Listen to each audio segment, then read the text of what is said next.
ॐ नमो भगवते वासुदेवाय। ॐ नमो भगवते वासुदेवाय। ॐ नमो भगवते वासुदेवाय। नारायणं नमस्कृत्य नरं चैव नरोत्तमं देवीं सरस्वतीं व्यासं ततो जयमुदीरये। नष्टप्रायेष्वभद्रेषु नित्यं भागवत सेवया भगवत्युत्तमश्लोके भक्तिर्भवति नैष्ठिकी। तदा रजस्तमो भावा कामलोभादयश्च ये चेतयेतैर्नाविद्धम् स्थितं सत्त्वे प्रसीदति। तो भक्ति विकास क्रम किस प्रकार से है? भक्ति के विकास का क्रम ये हम नारद जी के जीवन में दर्शन कर रहे हैं। जैसा कि हमने पिछले श्लोकों में देखा किस प्रकार नारद जी भक्तों का संग करते हैं। तस्मिन् सदा, तब जैसे ही भक्तों का संग प्राप्त हुआ, मुझे नारद जी कह रहे हैं भगवान का आस्वाद प्राप्त हुआ। भक्तों के संग में एक टेस्ट मिला, एक रस मिला। कैसा रस था? जैसा कि संसार में कभी अनुभव हुआ ही नहीं, ऐसा विलक्षण रस था भगवान की कथा में। हरे कृष्ण प्रभु जी, दंडवत प्रणाम। प्रणाम। बीच में नहीं बोलते। त्यों ही मेरा ध्यान भगवान का श्रवण करने के प्रति अटल हो गया। व्यक्ति का मन रस ढूंढ रहा है, सुख ढूंढ रहा है, तो भौतिक जगत में रस है नहीं, रसाभास भी नहीं है, हैं? विकृत रस है। वो रस है जो विकृत हो चुका है। और उस विकृत रस को, जैसे कि कुछ लोग सड़ी हुई चीजें, गली चीजें खाने में सुख लेते हैं, तो वो सुख थोड़ी है, रस थोड़ी है। वो उनकी प्रकृति तमोगुणी हो गई है, इसलिए उनको उसमें स्वाद लगता है। बट एक सात्विक व्यक्ति, अच्छा व्यक्ति, वो उसमें सुख नहीं ले सकता। उसे तो हायर टेस्ट चाहिए।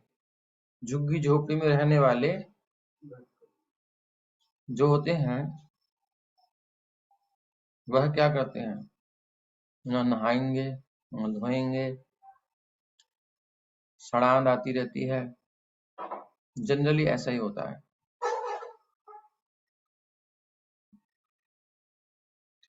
और लेकिन कोई अच्छा कोठी में रहने वाला बढ़िया व्यक्ति, सात्विक व्यक्ति, चलो चाहे वो झोपड़ी में ही रहे, झोपड़ी में रहने वाला साधु और एक झुग्गी झोपड़ी के साधारण व्यक्ति, जिनके लाइफ में कुछ ऐसा नहीं है, झोपड़ी ही ले लेते हैं दोनों, चलो, लेकिन वो स्वच्छ रहता है, स्वस्थ रहता है, सात्विक वातावरण में रहता है। उसके पास से एक महात्मा की कुटिया झोपड़ी के पास से गुजरोगे तो एक सात्विकता का अनुभव होता है, शांति, सुख, आनंद। और ये झोपड़ी झोपड़ी वाले जिनके जीवन में कोई आचरण नहीं है, पतित हैं, कोई शुद्धि शुद्धि का विचार नहीं, इनके पास से, इनकी झोपड़ी से गुजर के जाओगे तो आप कहोगे ये क्या है। उनको उसी में सुख आ रहा है।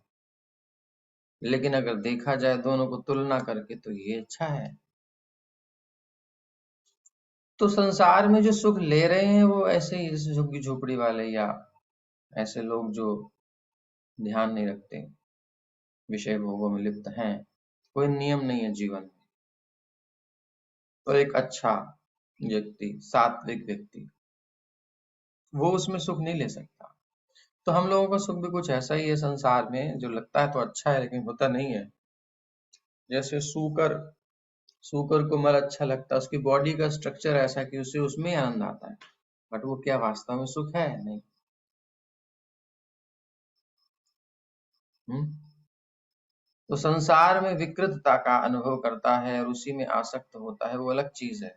लेकिन एक बार उसका प्यूरिफिकेशन हो जाए, शुद्ध हो जाए और उसका चित्त उठ जाए ऊपर, शुद्ध हो जाए, हल्का हो जाए, विषयों से, विषय भरे पड़े हैं, वासनाएं भरी पड़ी हैं, और वो कृष्ण कथा का रस आस्वादन कर ले,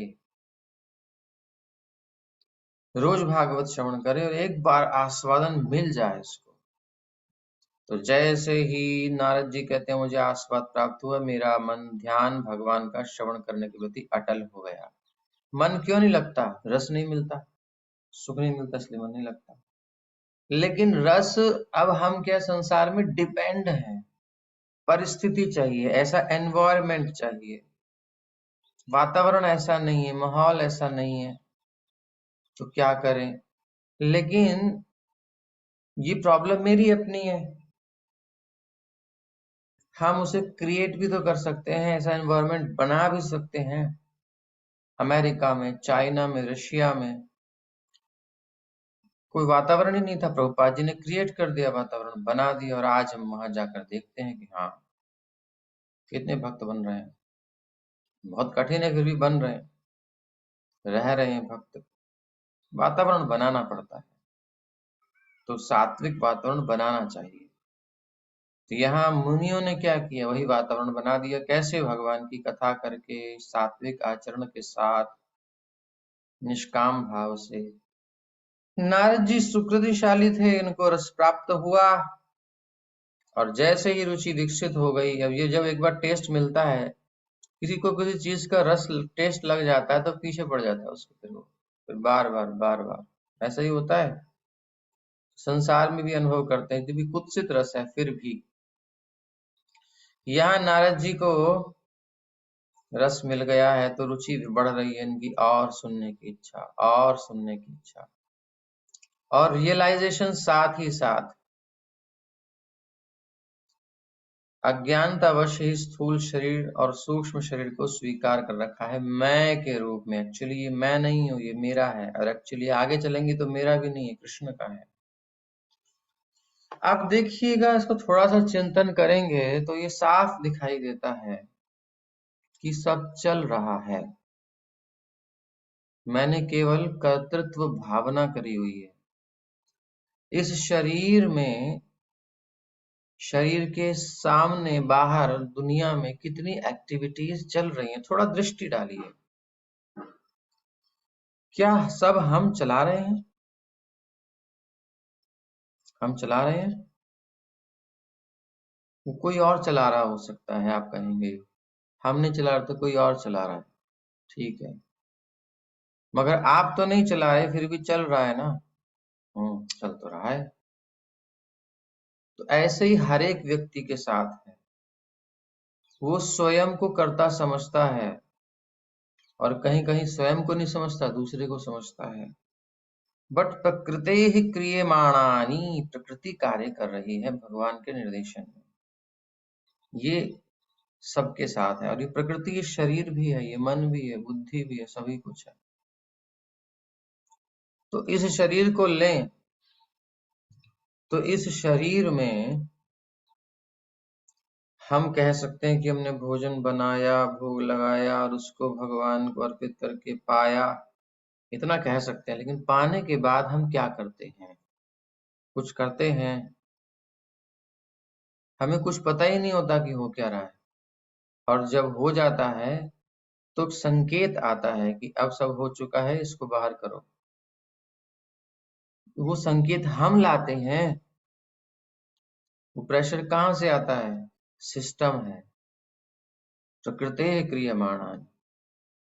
मगर हम उसमें भी कर्ता भाव रखते हैं, अभी सूक्ष्म बातें हैं। तो ऐसी कुछ चीजें देखें संसार में, जो कुछ चल रहा है वो चल रहा है, वो हमारे निर्देशन में नहीं चल रहा है। हमारे निर्देशन में होता तो अपना एक बाल सफेद नहीं होने देते हम। कैसे सफेद हो गया? नहीं। तो करे कोई लाख करैया कोई और है, ये बस इतना अनुभव करना है ऐसा ही। लेकिन अभी भ्रम है कि हम कर रहे हैं, हम करता है, और हम भोग रहे हैं, हम सुख के भोगता है, पर भोग भी हम नहीं रहे। अगर श्री कृष्ण ना हो, ऊपर भगवान ना हो, वो स्वीकार न करें, वो सैंक्शन ना करें, तो कुछ भी नहीं हो सकता। ये सारा सिस्टम काम ही नहीं आएगा। सामने रूप है, वह रूप दिखाई दे रहा है, नेत्र मार्ग से अंदर जा रहा है, फिगर बन के मन पर आती है। अहंकार के कारण जीव सोचता है कि हा मैंने देखा, बट उसने नहीं देखा। वो प्रकृते ही क्रियमाणानि, उसका तो यूज हो रहा है, एक भ्रम में उसको दिखाया जा रहा है। और जब गहरी नींद में सो जाता है तो कहाँ गया सब, कोई अनुभव उसके पास नहीं आता है। उस समय सिस्टम बंद हो गया है। रूप भी है और आंख भी कई बार आदमी खुला करके सोता है, लेकिन अब उसे रूप नहीं दिख रहा है। तो आत्मा अलग है, शरीर और इंद्रियां अलग हैं, भौतिक जो है प्रकृति का मामला सब अलग है। तो ये रियलाइजेशन नारद जी को हो गया।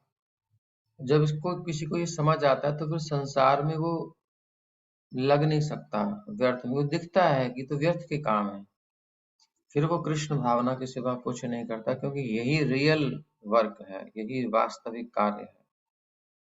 क्योंकि भगवान और मैं यानी जीव दोनों ही दिव्य हैं, कोई भौतिक ही नहीं है।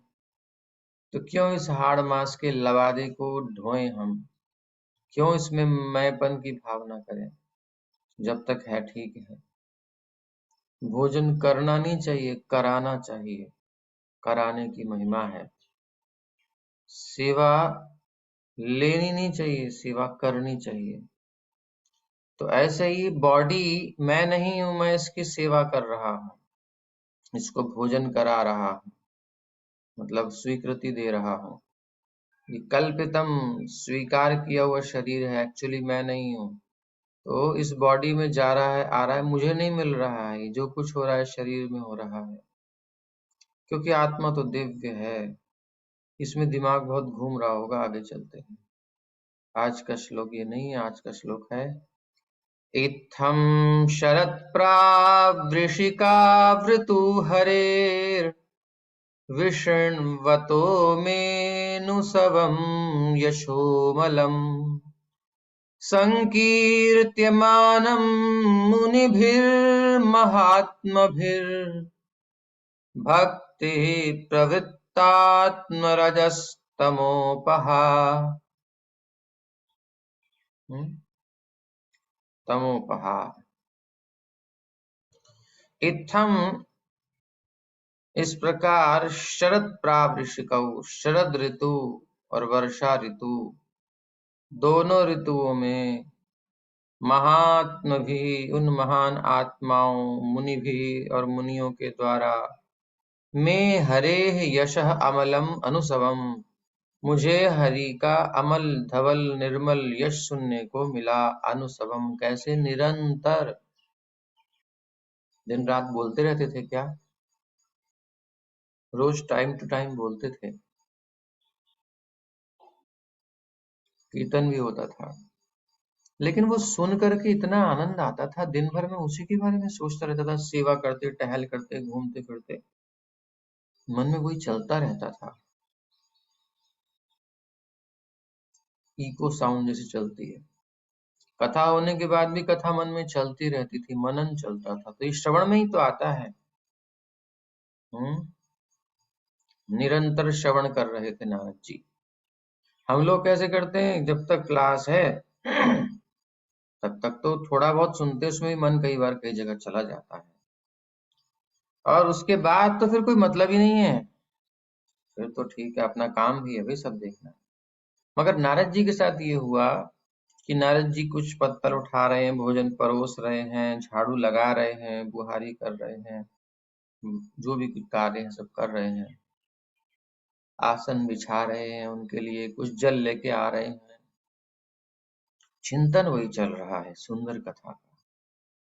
तो अमल भगवान की कीर्ति का संकीर्तिमानम, कीर्तन जब प्राप्त हुआ, विष्णुवतः उसे निरंतर श्रवण करते रहने से, श्रवण मनन निधिध्यासन, बीच बीच में कोई डाउट आता, महात्मा जी इसका क्या अर्थ है, आपने बताया था बचवा, इसका ये अर्थ है, ठीक है जी। फिर चल रहा है चिंतन, ऐसी कथा चल रही है नारद जी की निरंतर भगवान की कथा में। तो जब कथा ऐसे मेरे चित्त में भक्ति प्रवृत्ता प्रवाहित होने लगी, क्या ऐसा फ्लो हमारा है? ये है कथा का फ्लो, प्रवाह। तो रजः तम उपहा, तब ये रजोगुण तमोगुण नष्ट होंगे, उससे पहले होने वाले नहीं है, क्योंकि रजोगुण हमें अलग कहीं लगा देता है काम में किसी में, तमोगुण थका करके सुला देता है या उबा देता है, ये सब तमोगुण के काम रजोगुण के हैं। अगर आ गया सत्वगुण और आप कथा में हो तो आप प्रवाह में बहोगे, एक आनंद का प्रवाह। कथा का अपना प्रवाह है, एक लहर है, एक तरंग है, उसमें व्यक्ति बहता है। ये अनुभव करने की बात है, कहने की नहीं है। अगर आप लगो नियम से, कोई संकल्प लो, ऐसे नहीं होगा। संकल्प लीजिए, 10 दिन, 15 दिन, महीना, जितना भी है, एक समय निकाल करके शुरुआत जितने से करना चाहें, पूरा दिन हमें केवल इसी को सुनना, पढ़ना, मनन करना, बाकी सब काम ठीक है कर रहे हैं। एक बार डूब करके पढ़िए और फिर आप देखेंगे कि आप खा रहे हैं, आप चल रहे हैं, आप कुछ और कार्य कर रहे हैं। जीवन में घटनाएं घटती हैं, समस्याएं आती हैं जीवन में, कोई बीमार हो गया, कुछ हो गया, कैसा हो गया। लेकिन अगर इस रस में है, इस प्रवाह में है, इस फ्लो में है, इस तरंग में है, तो आपको पता ही नहीं चलेगा काम कैसे होते जा रहे हैं। ऐसे हो जाएंगे सब। जो कि पहले बड़ी कष्ट होता था, परेशानी होती थी, बड़ा कष्ट होता था, वो पता ही नहीं चलता कैसे हो रहा है। इतना रस आ रहा है कथा का, प्रवाह जब रहता है तब। हाँ, ये स्थिति है। तो रजोगुण तमोगुण कुछ नहीं बिगाड़ सकता। तदा रजस्तमो भावा काम लोभादयश्चये चेत एतैर अनाविद्धम, विद्ध नहीं होता, प्रभावित नहीं होता, शील्ड मिल जाती है कथा की। तो इस प्रकार वर्षा और शरद दोनों ऋतुओं में मुझे इन महामुनियों से भगवान हरि की धवल उज्जवल सुंदर निष्कलंक कीर्ति को निरंतर सुनते रहने का सुअवसर प्राप्त हुआ। जैसे ही मेरी भक्ति का प्रवाह होने लगा, कि रजोगुण तमोगुण के सारे आवरण विलुप्त हो गए। अब मेरे चित्त को कोई ढक नहीं सकता। परमेश्वर की दिव्य भक्तिमय सेवा प्रत्येक जीव की सहज प्रवृत्ति है, सुषुप्त कहा था। एक चिराशा परमेश्वर की दिव्य भक्तिमय सेवा प्रत्येक जीव की सहज प्रवृत्ति होती है। सहज प्रवृत्ति, सहज, नेचुरल, स्वाभाविक। अभी जो कुछ है वो सहज नहीं है, वो किसी प्रभाव में है, अंडर फोर्स काम हो रहा है। मुझे नींद आती है तो फोर्स है मेरे ऊपर, सोना पड़ेगा। मुझे गुस्सा आता है, गाली देंगे देंगे, कुछ ना कुछ खसियाट निकालेंगे, गाली नहीं दे पाएंगे तो कहीं गुस्सा है, कुछ चीज मरोड़ देंगे, घर से भाग जाएंगे, कुछ भी कर देंगे, गुस्सा तो निकलेगा निकलेगा, फोर्स है। हम्म। तो सहज नहीं है अभी। कभी रजोगुण हमें प्रेरित करता है, ऐसा कर ले वैसा कर ले, एक उत्साह आता है बहुत सारा, वो उत्साह कोई हमारा नहीं है, वो आत्मा की सहज प्रवृत्ति नहीं है, वो इन्फ्लुएंस्ड है, प्रभावित है रजोगुण से। बहुत सारी इच्छाएं होती हैं, ये कर लूं, वो कर लूं, उछल लूं, कूद लूं, रजोगुण सहज प्रवृत्ति में नहीं लगने देता। तो तमोगुण रजोगुण जो है हमें बाधित करता है, ये सहज प्रवृत्ति नहीं है, लेकिन भगवान की भक्तिमय सेवा, devotional service, loving service, प्रेममयी Divya भक्तिमय सेवा, ये हमारी सहज प्रवृत्ति होती है या है? ये प्रवृत्ति कहाँ है फिर? दिखाई क्यों नहीं देती? बोलिए, प्रत्येक प्राणी में सुषुप्त रहती है, सोई रहती है, इसे जगाना पड़ता है। जीव जागो, जीव जागो, गोरा चांद बोले, कौत निद्रा जाओ माया, पिशाचीर कोले। महाप्रभु जगाने ही तो आए हैं। अरे जीव जागो, जागो, जागो। कौन बोल रहा है भाई? गौरा चांद बोले। अच्छा, क्यों बोले? कौतो निद्रा जाओ माया, कब तक माया रूपी पिशाची की गोद में तुम सोते रहोगे? ये तुम्हारा शोषण कर रही है, तुम्हारी आत्मिक ऊर्जा को भौतिक क्षेत्र में प्रवाहित कर रही है, डाइवर्ट कर रही है, और तुम्हें इसकी खबर नहीं कि तुम्हारा बैंक बैलेंस, तुम्हारी जो मासिक किस्त है, वो तुम्हारे पास नहीं आ रही है, वो कहीं और जा रही है। ऐसा कुछ सिस्टम कर दिया है, हैक कर लिया है तुम्हारी अकाउंट को, और जो भी था वो तो साफ कर ही दिया है। जो कहीं तुमने डाल रखा होगा, उसकी जो मासिक किस्त आ रही है, वो तुम्हारे पास नहीं आ रही है। तो सुषुप्त है, उसे जगाना पड़ेगा, लेकिन भौतिक प्रकृति के संपर्क के कारण रहती है। हम्म हम्म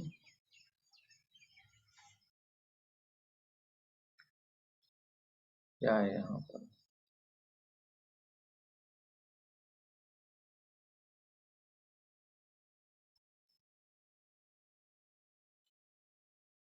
तो सुषुप्त रहती है, लेकिन भौतिक प्रकृति के संपर्क के कारण रजोगुण तथा तमोगुण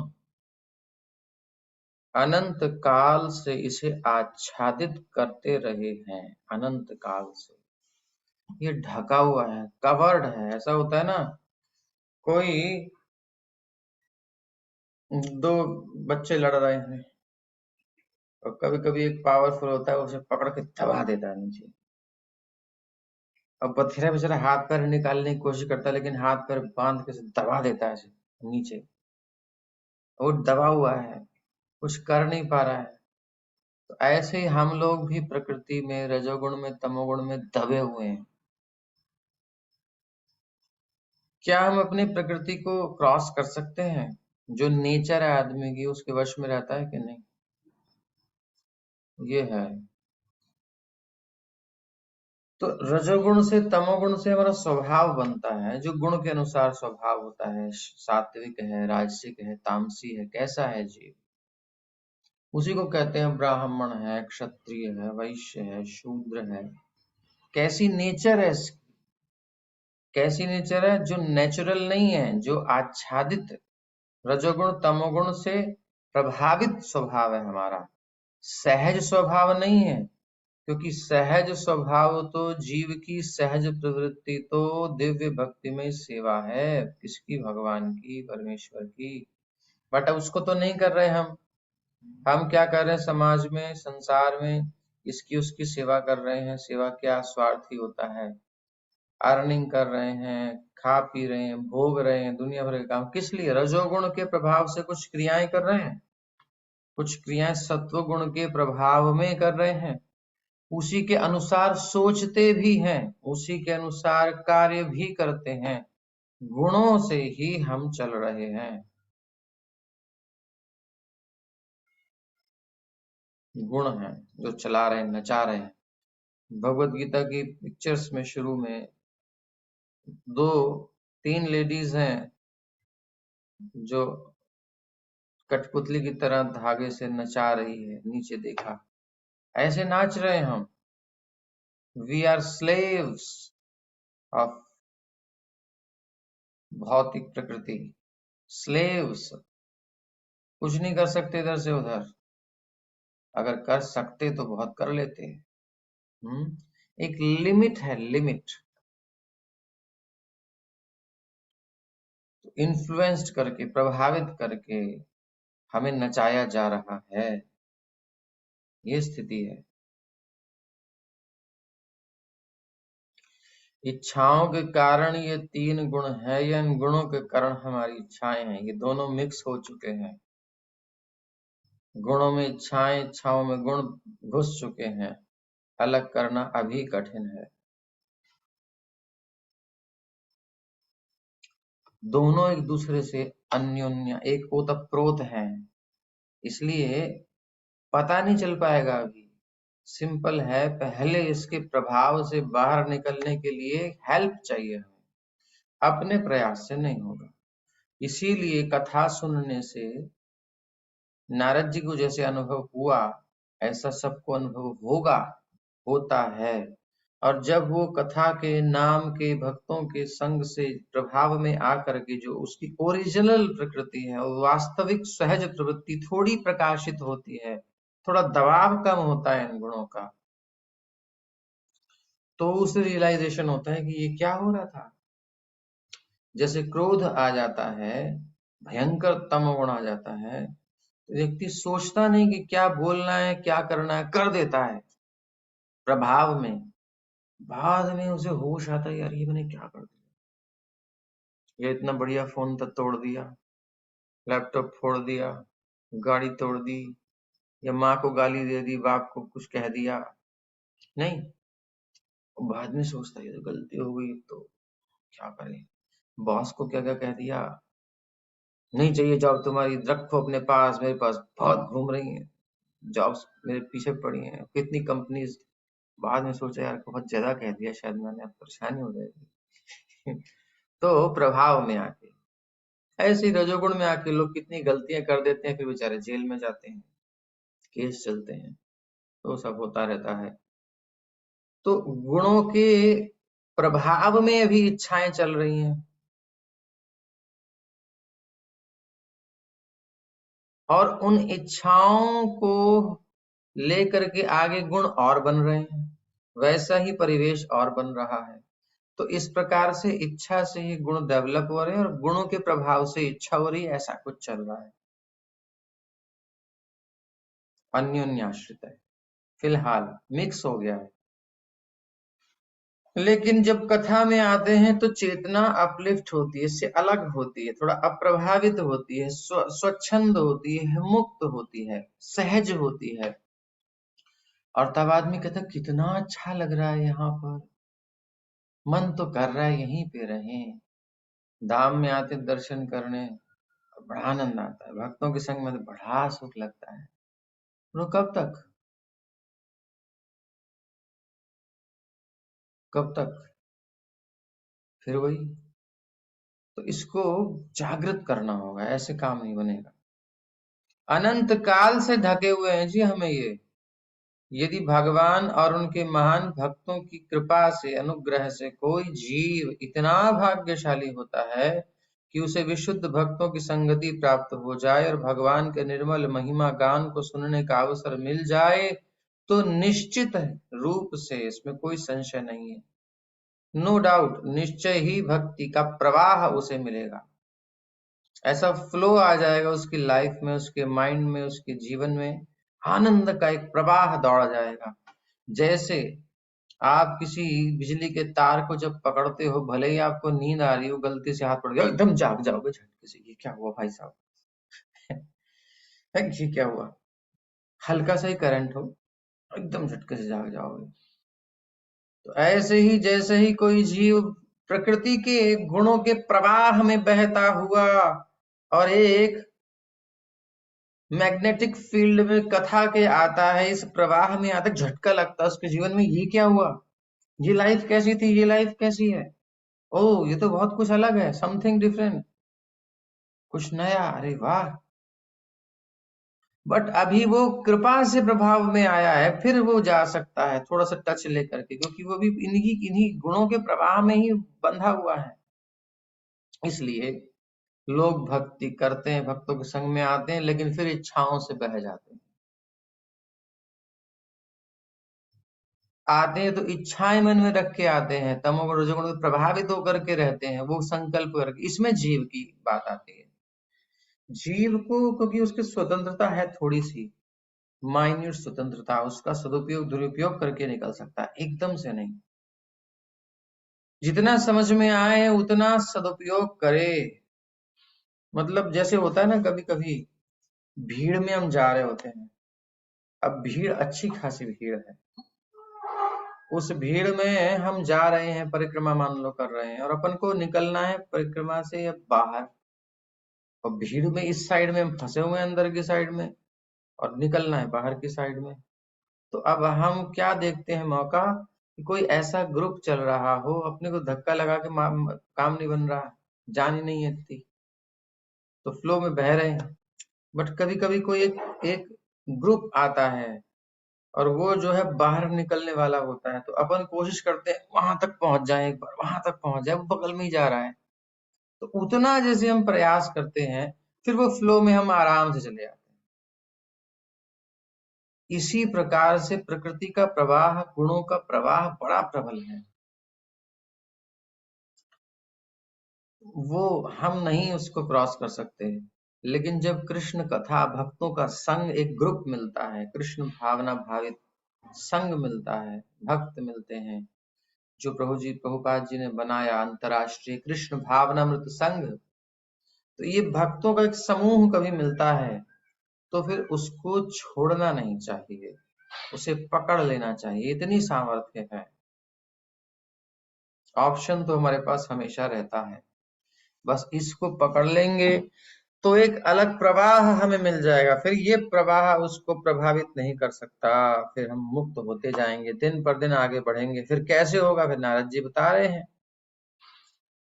तो अवसर मिल जाए किसी को ऐसा, तो निश्चय ही भक्ति का प्रवाह नदी के प्रवाह की तरह होने लगता है। वो कैसे जी?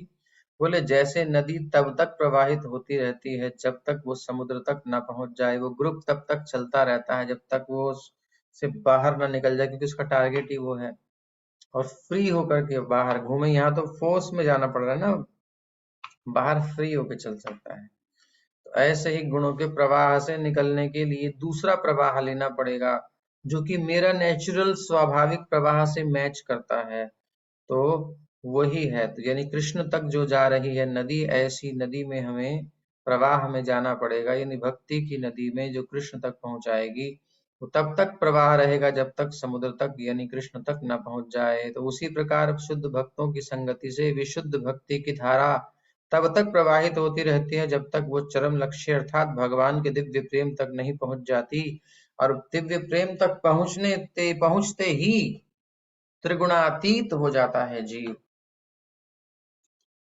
कोई प्रारब्ध, कोई अपराध, कोई पाप, कुछ नहीं बचता उसके पास। अब वो पूर्णतः फ्री हो गया है।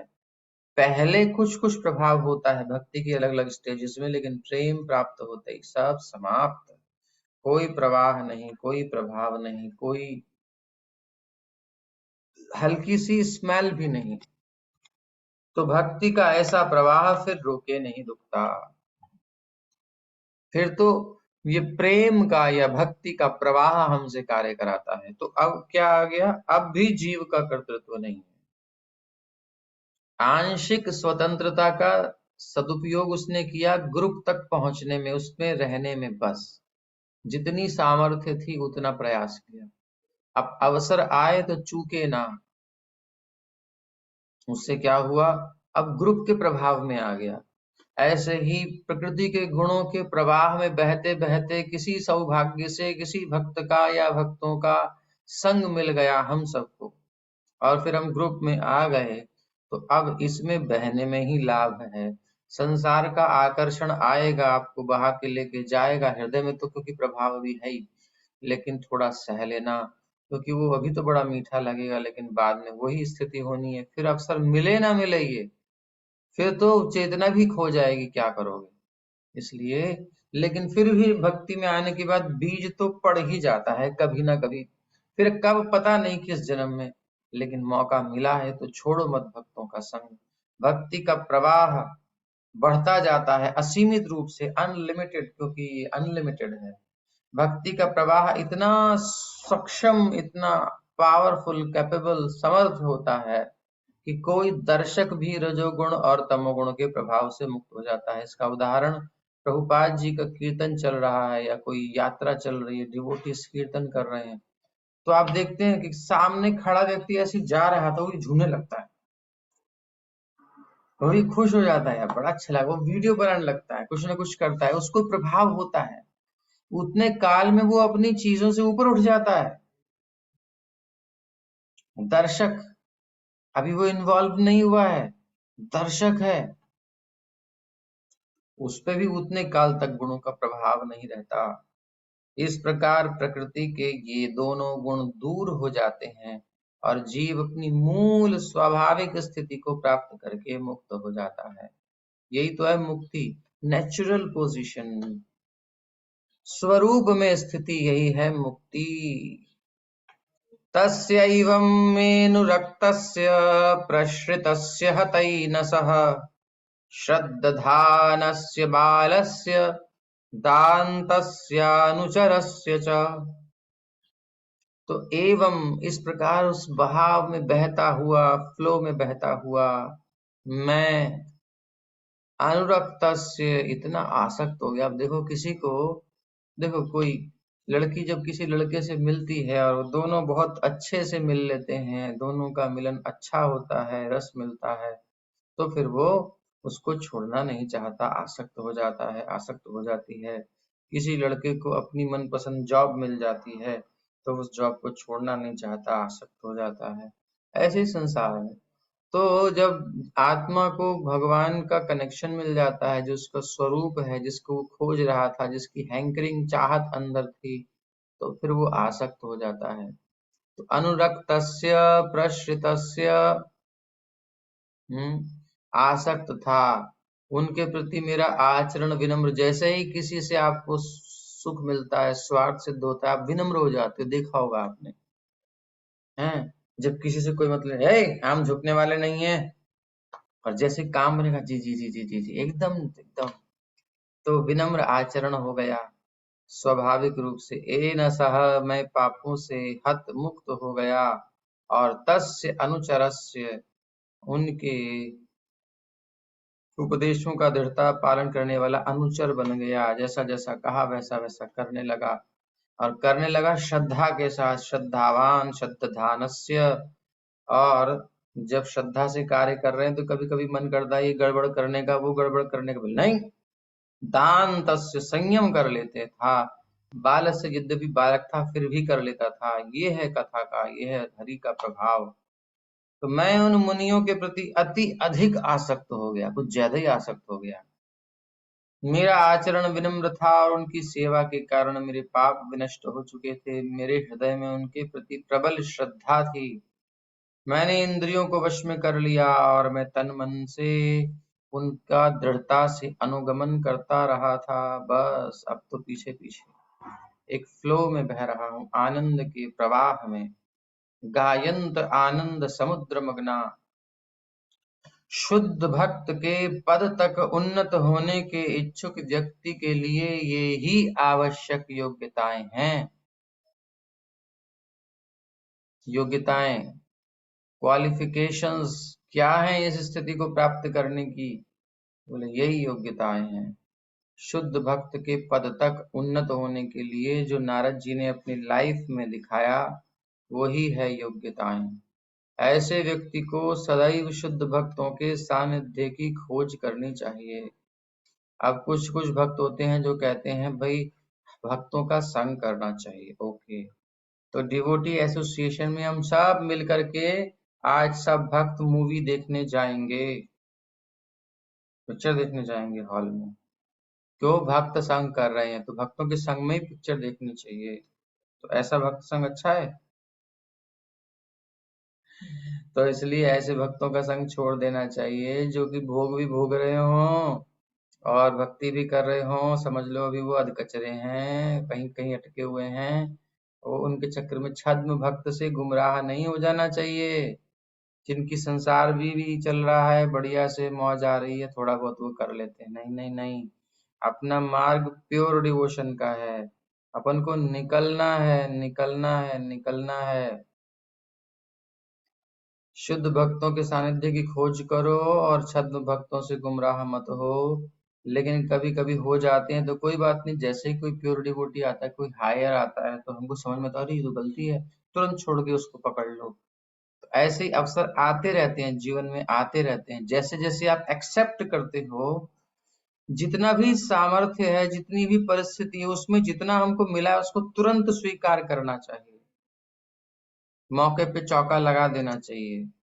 तो नेक्स्ट फिर मौका जल्दी देते हैं कृष्णा भगवान, कृपा कर देते हैं, इस प्रकृति के प्रवाह में निकलने के अवसर देते हैं भगवान।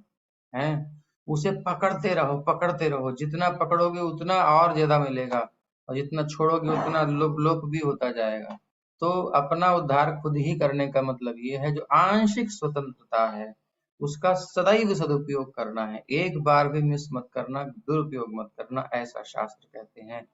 भगवान प्रतीक्षा कर रहे हैं जीव के आने की, अवसर देते हैं।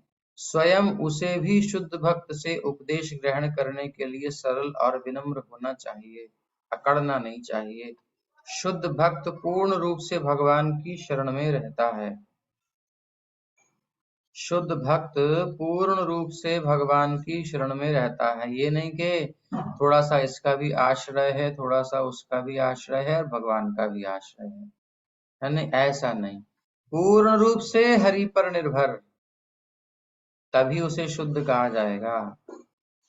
वो सब कुछ करता है, संसार में सब क्रियाएं करता है, लेकिन जैसे ही कुछ समस्या आती है उसको टेंशन नहीं होती, वो भगवान पर निर्भर रहता है, भगवान का स्मरण करता है। तो इस प्रकार से भगवान की ही शरण में रहता है।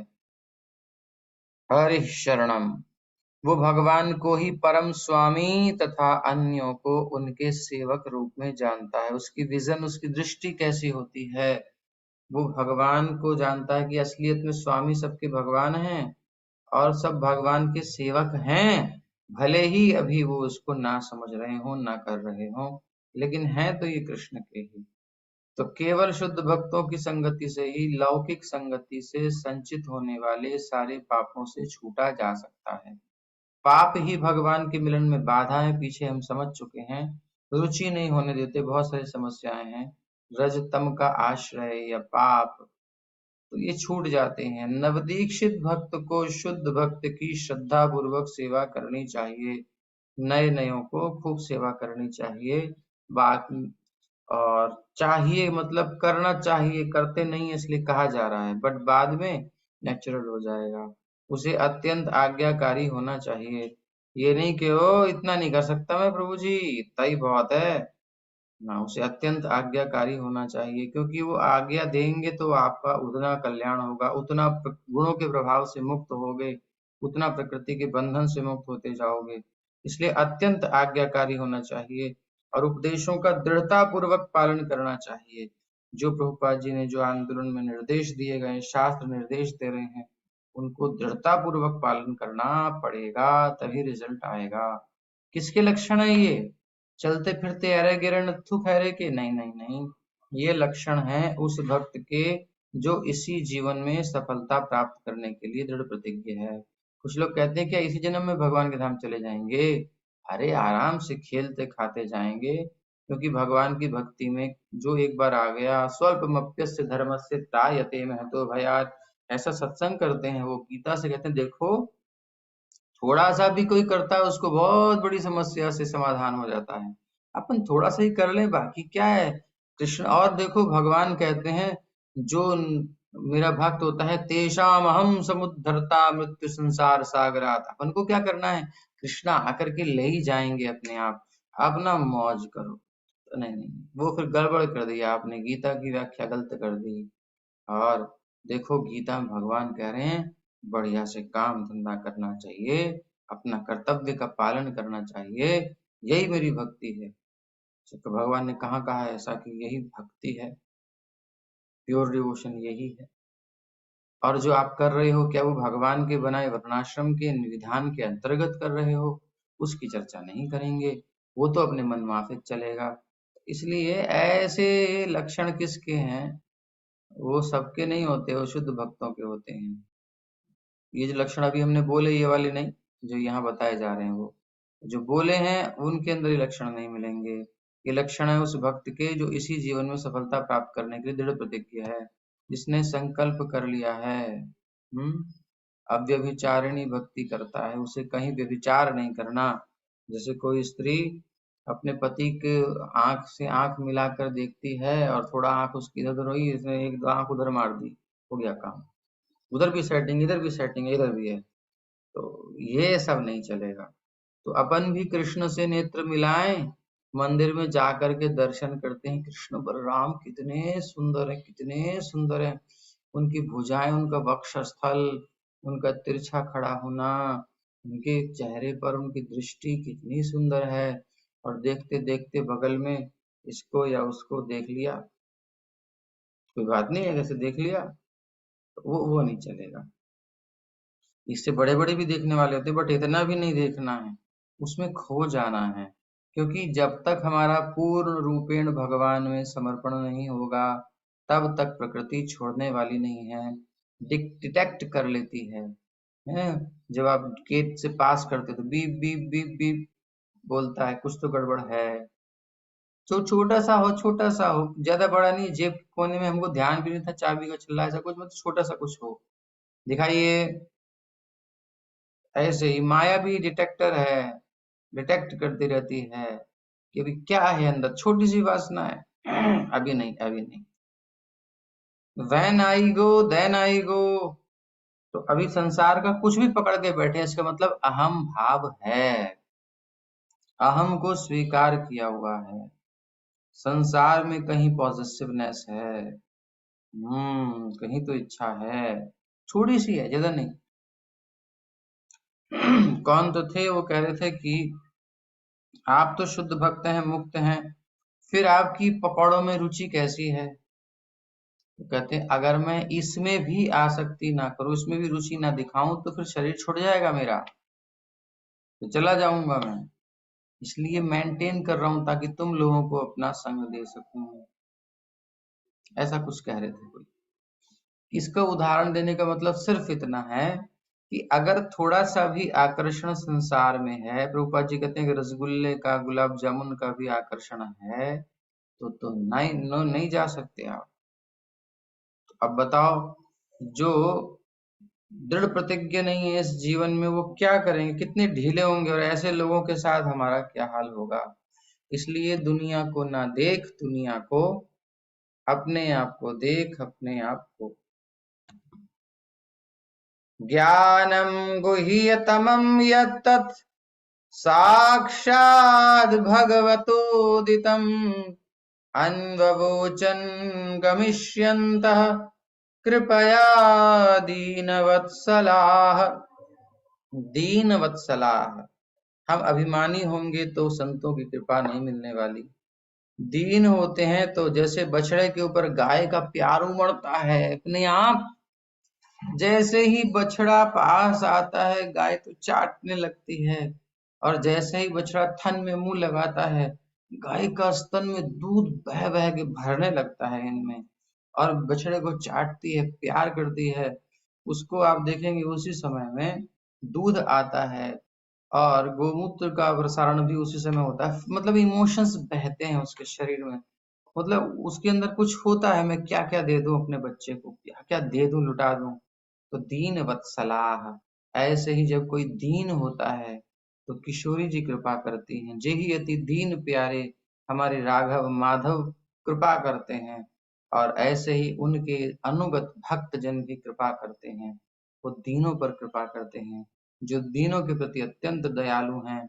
गमिष्यंत है, जब चातुर्मास पूरा हुआ और वो जा रहे थे, जाते समय कृपया, अहेतु की कृपा से, कोई कारण नहीं है, लेकिन कृपा स्वभाव है जिनका, तो उन्होंने क्या किया, तद गुह्यतमम ज्ञानम अनबवोचन, उस गुह्यतमम गोपनीय से गोपनीय, मोस्ट सीक्रेट ज्ञान को उपदेश दिया। क्या बोले? यद साक्षात भगवता उदितम, जो साक्षात भगवान से उन्होंने प्राप्त किया था। मानो ये चतुर कुमार ही हों और भगवान से उन्होंने ज्ञान प्राप्त किया है। और ये निम्बार्क संप्रदाय हो गया एक तरीके से, है, दीक्षित हो गए नारद जी। तो इस प्रकार से नारद जी फिर बाद में नारद के रूप में प्रकट हुए। तो फिर वो भगवान से साक्षात ज्ञान प्राप्त किए, ब्रह्मा जी से प्राप्त किए। तो फिर ब्रह्म मध्व गौड़ीय संप्रदाय फिर वहां भी हो गए। नारद जी की सब जगह स्थिति है, आप देखेंगे तो नारद जी सब जगह, हर संप्रदाय में, चतुर संप्रदायों में, सब संप्रदाय में नारद जी मिलेंगे आपको। नारद जी की सब जगह पहुंच है। तो भगवता उदितम, ऐसा ज्ञान दिया। दीन जनों पर अत्यंत दयालु भक्ति वेदांतों ने, जिनके जीवन में भक्ति ही वेद का अंत है, जान गए हैं, ऐसे भक्तों ने जाते समय मुझे उस गुह्यतम विषय का उपदेश दिया, जिसका उपदेश स्वयं भगवान देते हैं। यानी परंपरा से जो ज्ञान था वो प्रदान किया। विशुद्ध वेदांती या भक्ति वेदांत अपने अनुयायियों को स्वयं भगवान के उपदेशों के अनुसार ही उपदेश देता है, घर का अपने मन माफिक नहीं देता है। भगवान ने भगवत गीता में और अन्य सारे शास्त्रों में निश्चित रूप से उपदेश दिया है कि लोग उन्हीं का अनुसरण करें, अनुगमन करें। भगवान प्रत्येक वस्तु के सृष्टा, पालक और संहारक हैं, बनाने वाले, पालन करने वाले, मिटाने वाले। सारा दृश्य जगत उनकी इच्छा के बल पर स्थित है, टिका हुआ है। भगवान की इच्छा है। तो इसलिए सो कामयत, उन्होंने कामना की इसलिए हो गया। और जब उनकी इच्छा होती है सारा खेल समाप्त हो जाता है, तब वो अपनी सारी साज सामग्री समेत अपने दिव्य धाम में बने रहते हैं। सृष्टि से पहले अपने इसी दिव्य धाम में थे। अहम एवासमेवाग्रे नान्यद्युत सदसत् परम, और प्रलय के बाद भी वहीं बने रहेंगे। पश्चादहम यदि दच्च यो वशिष्येत सोऽस्म्यहम्। अतएव वे सृजित प्राणियों में से एक नहीं है। जो सृजित हैं, जो सृजन किया गया है, जिनको बनाया गया है, जो बने हैं, जो जन्म लिए हैं, वो भगवान नहीं है, क्योंकि वो न जन्मते हैं न मरते हैं। इसलिए वो जीवों से अलग हैं, हम सबसे अलग हैं और दिव्य हैं। भगवत गीता में भगवान कहते हैं कि अर्जुन को दिए गए उपदेश के भी बहुत पहले उन्होंने यही उपदेश सूर्यदेव को दिया था, क्योंकि बीच में श्रृंखला टूट गई और ये उपदेश गलत तरीके से उपयोग में लाया जाने लगा। मतलब गुरु जी ने जो बताया वही बता रहे हैं, बट कुछ मेरा भी तो बनता है ना। कैसा बनता है? जो कि पीछे से टैली नहीं करता, प्रूफ नहीं मिलता। परंपरा में किसी का ऐसा ऐसा मेरा कुछ मतलब रेयर केस हुआ है, मेरा दिव्य अनुभव हुआ है जो आज तक किसी को नहीं हुआ है। ऐसा क्या होता है? ये तुम्हारा कहीं कुछ गड़बड़ चल रहा है। जो नारद जी ने अनुभव किया वही आपको भी होने वाला है। जो ध्रुव महाराज का अनुभव था इसी लाइन में आपका भी होने वाला है। हर एक डिवोटी की सेम दशा होने वाली। क्यों? सेम प्रकृति है, वो सेम त्रिगुण है, सेम जीव है, सब भगवान के अंश। बंधने का प्रॉपर वे भी वही है, प्रकृति के गुणों से बंधना सबका। तो मुक्त भी तो वैसे ही होंगे ना, उनके रियलाइजेशंस भी तो सेम होंगे ना। इसीलिए स्क्रिप्चर्स पुराने नहीं होते, वो सब रिवील्ड स्क्रिप्चर्स हैं, अनुभूत ज्ञान है। तो जैसा भी है वैसा ही हम लेंगे, तो अपने जीवन में उसको हम देखेंगे कि हाँ ऐसा ही है, ऐसा ही है। तो श्रृंखला टूटे ना, इसके लिए एज इट इज देना आवश्यक है। अनुभव भी पहले के भक्तों ने दिए हैं, नारद जी ने दिए हैं। तो यही हमारे अनुभव। आचार्य कुछ कर सकते हैं, वो कुछ दे सकते हैं, कंट्रीब्यूशन कर सकते हैं, सब लोग नहीं कर सकते। सब लोग नहीं कर सकते। तो वही उपदेश अर्जुन को फिर से दिया गया, क्योंकि उनका परम भक्त और मित्र है। इसलिए भगवान का उपदेश भक्तों के अलावा अन्य कोई नहीं समझ सकता। भगवान का मैसेज क्या है, क्या चाहते हैं, उनका मोटिव क्या है, उसके पीछे वो भक्ति समझ सकता है। इसलिए वो आचार्य, वो भक्त ही डिसीजन ले सकता है कि भाई इसको क्या करना है, इसको क्या नहीं करना, क्योंकि वो कनेक्टेड है। वो चाहते क्या है रियल में, ये कैसे वहां तक पहुंचेगा। ऐसे इधर घुमाऊंगा तो पहुंचेगा इधर। जैसे कि समुद्र मंथन के समय देवता और दानव दोनों लगे, और भगवान ने जो कहा कि तुम जाके मुख पकड़ो, उन्हें पता है ये असुर हैं, तमोगुणी है, उल्टा ही चलना है इन लोगों ने। इनको पकड़ाना तो मुख है, लेकिन ये पकड़ेंगे नहीं, सीधे सीधे कहेंगे तो बोले क्यों, हम क्यों पकड़े। तो इसलिए इनको घुमा करके बोलना पड़ेगा। तो देवताओं को कहा चलो मुख पकड़ लो, और आप जो है पूछ बोले हम क्या कम हैं। हाँ, हम क्यों आहे, अमंगल भाग को सांप का क्यों पकड़े पूंछ, हम तो मुख पकड़ेंगे। अच्छा चलो ठीक है, मुख पकड़ लो। ऐसे ही पकड़ाना था तो घुमा दिया। तो भगवान जानते हैं किसका क्या नेचर है, क्या स्वभाव है, क्या। और भगवान का कनेक्शन रखने वाला भक्त जो है वो जानता है भगवान का क्या उद्देश्य है। उस उद्देश्य की पूर्ति के लिए कुछ इधर उधर कर सकता है, लेकिन वो जो आचार्य शुद्ध भक्त है, अदरवाइज सबके लिए नहीं है ये। तो और वैसे गुरु अपने शिष्य को देखता है कि परंपरा के अनुसार भगवान की इच्छा पूर्ति के लिए इसको किस लाइन में लगा जाए। बिजनेसमैन बनेगा तो ठीक रहेगा, ये जॉब करेगा तो ठीक रहेगा, ये गृहस्थ में जाएगा तो ठीक रहेगा, इसका मन शांत रहेगा। गृहस्थ में जाने के लाभ हैं। सुकरात कहते हैं कि अगर देखो मेरे हिसाब से तुम्हें विवाह कर लेना चाहिए। क्यों?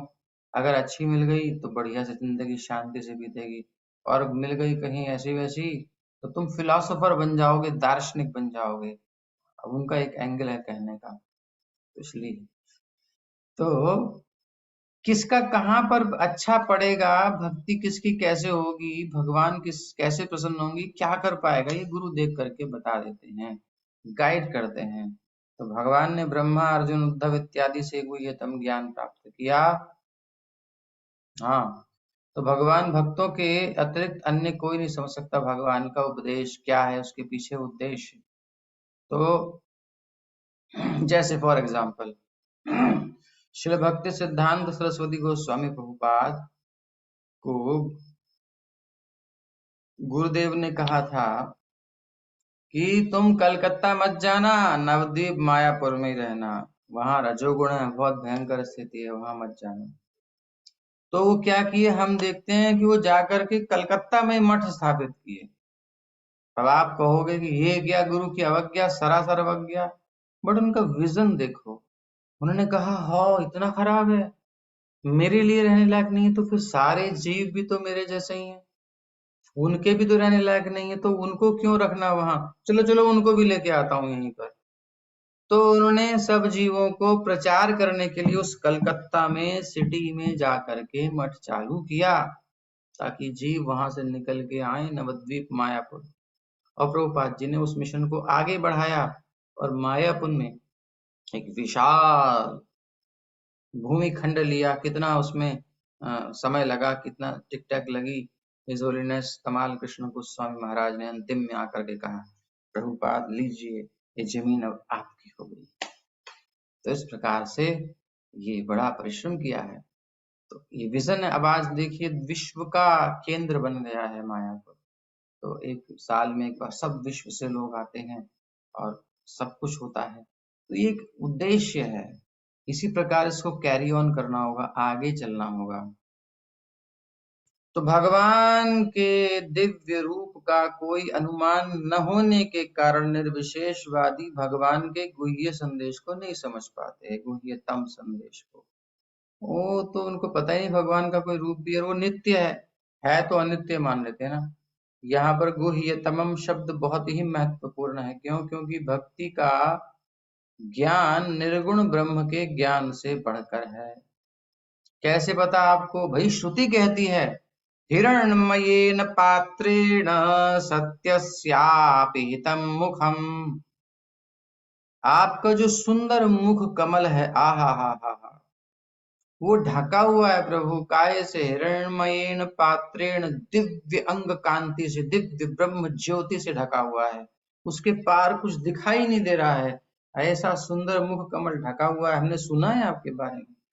तो प्रभु इस ज्योति को थोड़ा हमारी दृष्टि के पथ से थोड़ा इस प्रकार कीजिए, हटाइए आवरण, हमें आपका दर्शन करने दीजिए। अपावृणु सत्य धर्माय दृष्टये, दर्शन दीजिए। ये प्रार्थना कर रहे हैं। लेकिन जो निर्गुण ब्रह्म के उपासक हैं वो बेचारे सोचते हैं ये ब्रह्म ज्योति ही अल्टीमेट बस परम है, इससे परे कुछ है ही नहीं। तो भक्त तो उसको जान गया है, लेकिन निर्गुण ब्रह्म का ज्ञान इतना अच्छा नहीं है। श्रेष्ठ नहीं है, भक्ति का ज्ञान श्रेष्ठ है, क्योंकि सत्य धर्माय भक्ताय, भक्त ही भगवान के लिए ये प्रार्थना करता है। निराकारवादी कहीं सुना है आपने कि हे प्रभु दर्शन दो? कहते किसी का कोई आकार ही नहीं, तो दर्शन क्या होता है? तो ज्ञानम का अर्थ क्या होता है? सामान्य ज्ञान या ज्ञान की कोई शाखा, सब ज्ञान ही है। यही ज्ञान जो है विकसित होते हुए निर्गुण ब्रह्म के ज्ञान तक पहुंच जाता है और आगे बढ़ता है उसके ऊपर, तो उसमें कुछ कुछ भक्ति मिल जाती है, तो ये परमात्मा का ज्ञान बन जाता है या सर्वव्यापी भगवान का ज्ञान बन जाता है। और आगे बढ़ता है तो ये अत्यंत गुह्य है, जबकि फिर भी और आगे बढ़ता है तो गुह्यतमम तक पहुंचता है। गुह्य, गुह्यतर, गुह्यतम। गुह्य ब्रह्म ज्ञान, गुह्यतर ज्ञान परमात्मा ज्ञान, अत्यंत गुह्य मतलब गुह्यतर। और अब आया गुह्यतम। यदि वह ज्ञान शुद्ध भक्ति में सेवा में परिणत यानी बदल जाए और दिव्य ज्ञान का गुह्य अंश प्राप्त हो जाता है, तो ये गुह्यतमम, गुह्यतम ज्ञान कहलाता है। भगवान ने ब्रह्मा, अर्जुन, उद्धव इत्यादि को ये गुह्यतम ज्ञान प्रदान किया था। ये स्थिति है। हरे कृष्णा, हरे कृष्णा, कृष्णा कृष्णा हरे हरे, हरे राम, राम राम हरे हरे। तो इस गुह्यतम तक जाना है। अब जिनकी फाइल में डेस्टिनेशन ही नहीं डली हुई, जिनके जीपीएस में डेस्टिनेशन ही नहीं डली हुई कृष्ण नाम की, कृष्ण रूप की, गुण लीला की, तो वो कहाँ से पहुंचेंगे? वो तो ब्रह्म ज्योति को ही डेस्टिनेशन बना के चल रहे हैं, तो वहीं तक जाएंगे। भक्त का संग मिलेगा, बोले ये परम नहीं है। हाँ, तुम कहाँ जा रहे हो? ब्रह्म ज्योति को पार करके इसके अंदर भगवान का रूप। अच्छा, अंदर भी कुछ है? बोले हाँ हाँ। तो दिखता नहीं? बोले दिखेगा नहीं, भक्तों की कृपा से दिखेगा। चलो चलो चलो। तो भी वो निर्गुणिया भी जा करके भगवान के रूप का दर्शन करेगा और उनकी लीलाओं का दर्शन करेगा, उनकी सेवा करेगा। और निराकार तो क्या, बैठा रहेगा, सो हम करता रहेगा, हम ब्रह्मास्मि करता रहेगा। तो सर्वाधिक गुह्य ज्ञान है भगवान की भक्ति का, भगवान का आकर्षण, भगवान का प्रेम। हरे कृष्ण कृष्ण कृष्ण हरे हरे, हरे राम राम राम हरे हरे। बहुत बहुत धन्यवाद। सुंदर राधा कृष्ण का दर्शन कीजिए और उनमें ही अपने जीवन को समर्पित कीजिए। हरे कृष्ण।